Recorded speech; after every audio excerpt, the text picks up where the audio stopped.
Qu'est-ce qui nous nourrit vraiment? Dans cette vidéo, on va parler des macronutriments.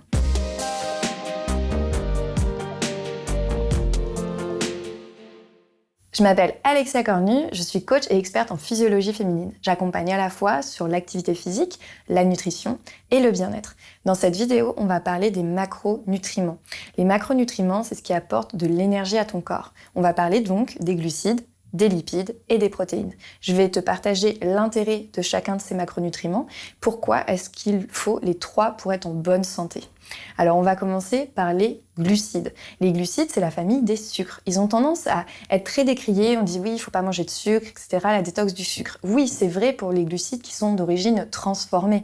Mais il y a aussi des glucides complexes qui sont sains et qui sont indispensables pour le corps. Alors qu'est-ce qu'apportent les glucides? Eh bien, de l'énergie. Ce sont les glucides qui sont le carburant du corps. Ça permet de nourrir le cerveau, de pouvoir réfléchir, mais également les muscles, de pouvoir bouger. Donc sans glucides, au final, on n'a pas d'énergie. Donc il faut absolument des glucides dans l'alimentation. Ça doit même d'ailleurs représenter au minimum un quart de ton assiette. Alors les glucides complexes, ceux qui sont intéressants nutritivement et bons pour ta santé, ça va être les légumineuses, donc tout ce qui va être haricots, pois chiches, les lentilles également. Et tu as également des glucides dans les fruits que je t'invite à consommer entiers et non pas en compote ou en jus, mais vraiment de façon entière pour avoir toutes leurs fibres. Tu as également des glucides dans certains légumes, comme par exemple la carotte, la tomate. On sait que ça peut être utilisé pour un côté sucré, la betterave également. Eh bien, c'est parce que ça contient des glucides, mais quand tu les manges entières, de préférence pas cuites, pas mixées, finalement, avec les fibres, ça permet d'équilibrer leur taux de sucre. Et enfin, les céréales, donc comme par exemple l'avoine ou le quinoa, qui sont des sources très intéressantes de glucides complexes. Donc tu vois qu'il y a plein d'aliments qui contiennent des glucides et l'idée c'est que dans chacune de tes assiettes, il y ait une portion de glucides, que ça représente au moins un quart de ton assiette. Le deuxième macronutriment qu'on va voir ensemble, ce sont les protéines. Les protéines, elles peuvent être d'origine animale ou végétale. Souvent, les protéines animales sont les plus connues et on ignore, mais quels sont les végétaux qui contiennent des protéines? Alors, pour les protéines animales, c'est très simple, ça va être tout ce que tu vas trouver dans les œufs, par exemple, la viande blanche, la viande rouge, le poisson. Ça contient énormément de protéines. Et puis, il y a les protéines végétales qui sont contenues, par exemple, dans les oléagineux, comme les noix et les amandes, ou alors les légumineuses, comme les lentilles, les haricots, les pois chiches, ou encore les céréales complètes qu'on a vu précédemment, comme l'avoine ou le quinoa. Eh bien, ces aliments-là, ils ont des glucides et ils ont aussi des protéines végétales.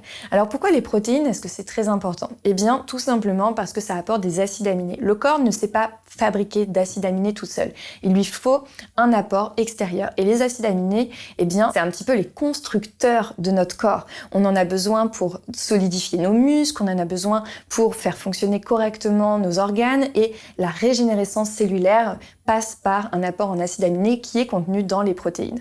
Au niveau de la quantité de protéines, pour une personne qui est sédentaire ou peu active, on va être entre 1 et 1,6 multiplié par le poids du corps. Donc pour une personne qui fait 50 kg, ça veut dire qu'on va être entre 50 et 80 grammes de protéines par jour. À savoir que par exemple, une escalope de dinde qui fait 200 grammes contient que 40 à 50 grammes de protéines. Donc le nombre de grammes de l'aliment en soi n'est pas égal au nombre de grammes de macronutriments, puisqu'il y a plein d'autres choses dans l'aliment que les macronutriments précisément. Donc c'est important de le savoir.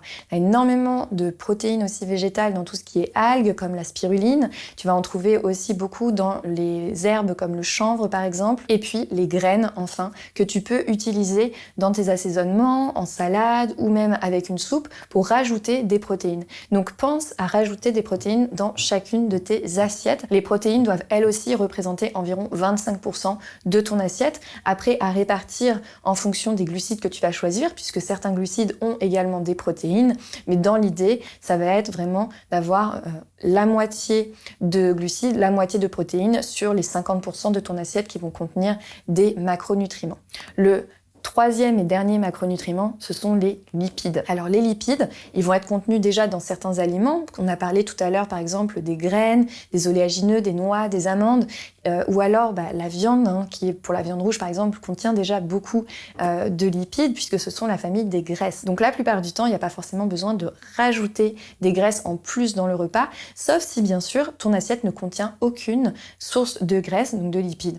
Pourquoi les graisses sont importantes? Eh bien, c'est elles qui vont permettre permettre le bon fonctionnement hormonal du corps. Sans graisse, le corps ne peut pas réguler ses hormones. C'est pour ça d'ailleurs que certaines femmes qui ont une masse grasse très basse perdent leurs règles et sont aménorrhées, ou alors qu'il y a des études qui ont démontré qu'une alimentation qui ne contenait pas assez de graisse entraînait une fertilité plus importante. De plus, sans les lipides, tu ne peux pas avoir une bonne absorption des vitamines. Ils sont indispensables pour pouvoir justement absorber toutes les vitamines que tu vas apporter dans ton alimentation, mais également indispensables pour une bonne santé de tes cellules. Alors oui, évidemment, il faut faire attention à la quantité et à la qualité des graisses que tu vas consommer. Ça va être important de les varier, de passer de graisses d'origine animale à des graisses d'origine végétale pour avoir un maximum de variété dans les différents oméga que tu vas consommer dans les lipides, mais ne surtout pas retirer les graisses de ton alimentation puisque ton corps en a besoin. Donc, je t'ai parlé de la composition de cette assiette idéale avec 50% répartis glucides, protéines. Les autres 50%, ce sont les micronutriments. Donc les micronutriments, ce sont tout ce qui est végétaux, les légumes qui vont t'apporter les minéraux et les vitamines. Ces micronutriments sont indispensables parce qu'ils apportent un équilibre à ton assiette. Cependant, ils ne sont pas nutritifs. Vraiment, les calories et donc les nutriments, puisque la calorie est une énergie, c'est indispensable d'aller les chercher dans les macronutriments, protéines, lipides et les glucides. C'est très important que tu composes ton assiette de cette façon-là, puisque beaucoup trop de personnes mangent sans avoir ces nutriments essentiels. C'est ce qui fait qu'on est en manque d'énergie et c'est ce qui fait que finalement, des fois, on a consommé beaucoup de calories et 2 heures après, on a encore faim parce que, en fait, malgré le fait qu'il y ait des calories, il n'y avait pas les bonnes sources d'énergie. Donc, répartir ton assiette comme ça te permettra d'avoir toute l'énergie nécessaire pour être en bonne santé. Si tu veux aller plus loin, je t'invite à regarder mon autre vidéo où je parle de l'assiette équilibrée. Ça va te permettre de pouvoir constituer plus facilement cette assiette idéale. Et puis pour avoir des idées de recettes, eh bien je t'invite à commander mon livre avec Bérangère, Cuisine avec Bérangère, Bouge avec Alexia. Tu retrouveras de très nombreuses recettes qui sont équilibrées avec l'explication également dans le livre de où trouver l'équilibre justement au niveau des graisses, des protéines et des glucides. Donc n'hésite pas à le commander, le lien est en description de cette vidéo. N'oublie pas non plus de t'abonner et je te dis à très vite.